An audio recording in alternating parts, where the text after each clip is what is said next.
साथियों, 26 जनवरी सन 1950 को हमारा आइन नाफिज हुआ, जिसने हिंदुस्तान को एक मुकम्मल जमहूरी मुल्क बनाया। हमारा आइन हमें हक, आजादी, मसावत और इंसाफ देता है और ये सिखाता है कि हम सब एक हैं, चाहे हमारी ज़बान, मजहब या सकाफत अलग क्यों ना हो।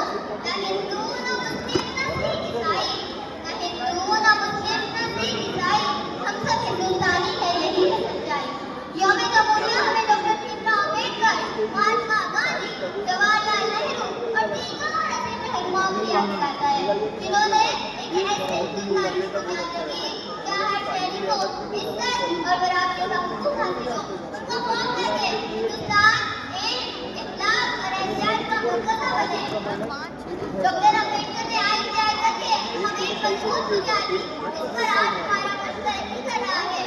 मेरे अजीज